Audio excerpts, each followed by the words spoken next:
والله بالنسبة للناس اللي تقول معناتها بدات الانتعاشة، صحيح بدات شوية معناتها الانتعاشة، ولكن ما ننساوش هاك ال10 سنين ولا 12 سنة اللي جاونا معناتها كلاو معناتها الأخضر واليابس، وصحيح معناتها البلاد معناتها تمشي بصعوبة، وصحيح الاقتصاد معناتها قاعد واقف، وصحيح معناتها الناس معناتها يعلم بها ربي، وصحيح كل شيء صحيح، ولكن معناتها انطلقنا معناتها على السكة الصحيحة نتاع البلاد بدات باش تتحرك شوية.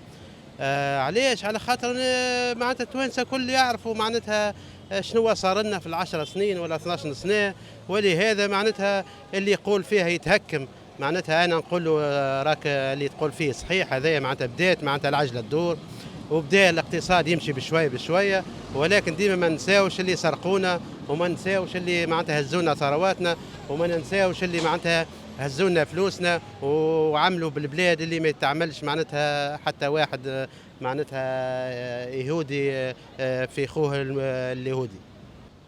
يحز في نفوسنا كثيرا كثيرا أن بلادنا في عهد البدائي ونختموا بالليم وهي أركايك كنا نصدروا للصين والآسيا والباكستان ونصدروا بالفلايك واحنا نستعملوا في وسائل تقليدية، والحمد لله ربي أكرمنا بأرض كريمة جدا.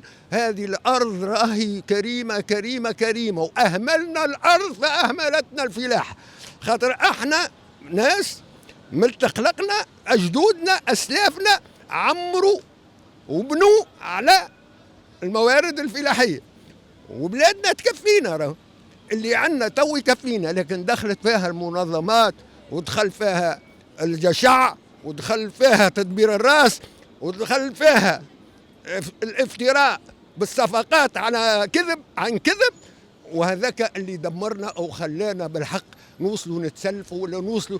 ما تصحش تونس انها 7 ملايين، احنا كنا ولينا 12 بالاقوال، اما تكفينا بلادنا بامتياز بامتياز بفايض من القمح من الشعير. ما تتصور انت اللي سمحنا احنا ما عندناش، هذا كل اهمال، اهملنا الارض، اهملتنا الارض. احنا تو السياسه اللي عملناها في السياحه وكان عملناها في الارض، الاستغلال هذاك في الارض، والله العظيم رانا في خير كبير ياس، وبالحق يلزمها ثوره ثوره في ميدان الفلاح. يلزم الفلاحه نغيروا لها المنهجيه ونغيروا لها وجهها ونعتنقوا الفلاحه كما ثم ناس في هولندا ولا في بلجيكا. انا مشيت ودرت يقول لك عنده 4 هكتارات يعيش منهم 6 عائلات و7 عائلات، نحن مئات الهكتارات هامله. الزيتون الدرجه الجائزه الاولى في العالم يا معلم، ما نعرفوش نستغلوه.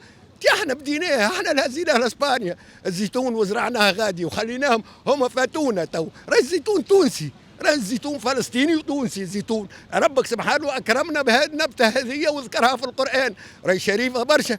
الزيتونه والزيتونه كريمه، سترت لنا حالنا، اعطتنا وما زالت تعطينا. اما احنا منظومه الفلاحه الحقيقه، خاصه ما نقولش في العشريه من قبل احنا تلهينا لا نمتع صناعه ولا نمتع سياحه ولا حتى. احنا تم ضرب منظومه الفلاحه بفعل فاعل ممانهجه العمليه.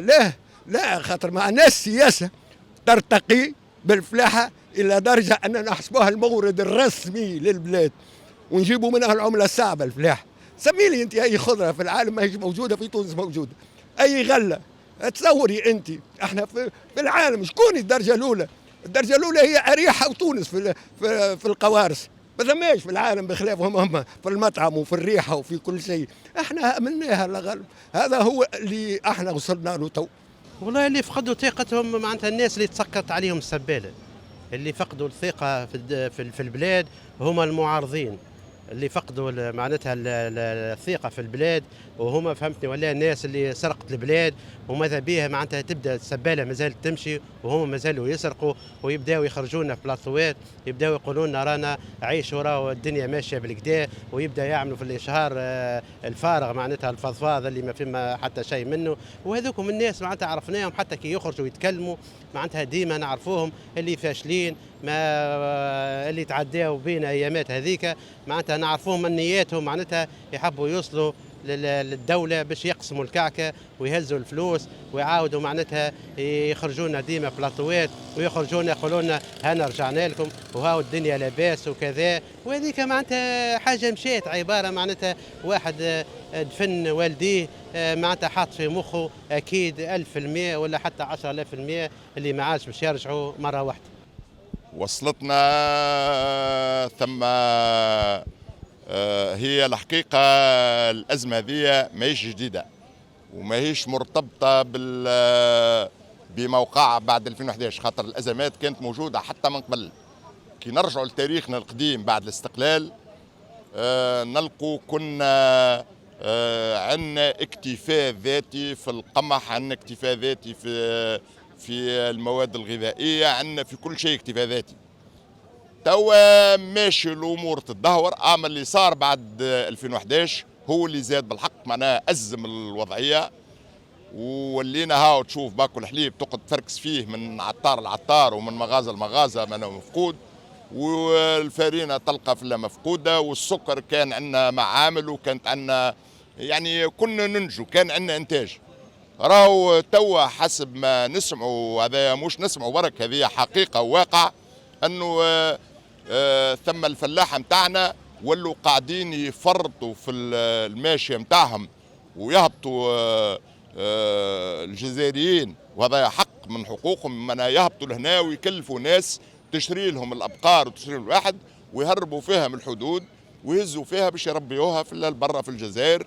وهذاك علاش توا ثم ارتفاع مشط في اسعار اللحوم، ثم فقدان الحليب، ثم القمح متاعنا. يقول القائل توا انا صغير نعرف اللي الفلاح في العام كي يحصل المحصول متاعو يخبي الزراعه متاع العام اللي بعده. يقال انه الزراعه ذيك ما عادش تنبت توا، معناها لانه يلزم نجيبوا زراعه من برا، ثم عقاقير ثم ادويه ثم فهمني. توا باش نتجاوزوا الوضع هذا يلزمنا استراتيجيه تتطلب فلوس، تتطلب ناس رجال وطنيين بالحق، تتطلب مناخ سياسي عنده إرادة، تتطلب بالحق كفاءات، خاطر توا كلها تلقى كفاءة وعنده إيديولوجيا سياسية. مش عاجبه الوضع مش مشكل، يدمر القطاع الفلاحي باش معناها يقول لك خلي هكاك تتعفن البلاد. ثم جزء كبير من الكلام اللي يقول فيه رئيس الجمهورية في الكلمة تاعو صحيح، خاطر نحن توا مطمور روم هذه، عندنا مدن نتاع الشمال والشمال الغربي معناها كيما سليانة، كيما جهة بنزرت، كيما باجة، كيما جندوبة، خيرات. كي تمشي توا تشوف تبرقوا عند راهم خير من سويسرا، المناظر الخلابة والطبيعية متاعهم خير من سويسرا، ولكن وينو ماهيش اكسبلواتي كوم الفو. اللوبيات موجودة، ثم ناس مستكرشة تحب تسيطر هي باش توا. سامحني لما نشوف انا توا تطلع للحياه الراقيه نتاع العاصمه، كي تمشي للاك وتمشي لحي النصر تلقى ناس يحوس في كرهبه نتاع 160 مليون فهمني رانج روفر، وتلقى الاخر يحوس في همر، وتلقى واحد منا كراهب من اخر صيحه مازال كي خرجت في بلدانهم يقول قال الناس هذو مش يعملوا منين ما فهمش منين شنو اخي هالتجاره. اذا كانت تجاره تو يقولوا ثم كاسات تجاري، ما لها الناس اللي تحوس في الكراهب هذه منين جاتها الفلوس؟ ما هو قالوا معناها راهو اذا كان الاسعار هذه ما تمكناش باش نعملوا ريكوبيراسيون نتاع المصاريف نتاعنا، يما اخويا انت تحوس في كراهب نتاع 160 مليون منين؟ معناها اما انك انت قاعد تربح من التجاره نتاعك ورزق الحلال وصحه ليك، وبالتالي يلزمك زاده تخفض في الاسعار وتسيس العباد.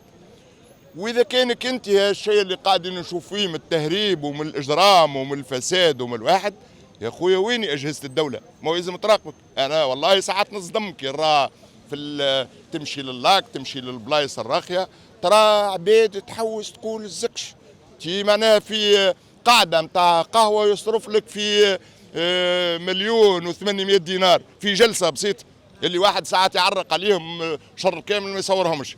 اي الور هذوما توا شنو معناها؟ ما لوبيات.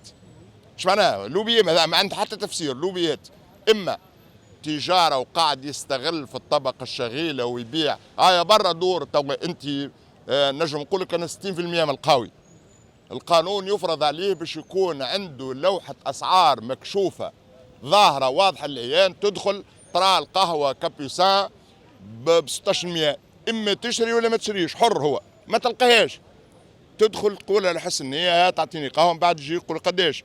يقول لك ب 2200. ايش تعمل؟ وهو مخالف، ومخالف قدام الدولة والدولة ساكتة.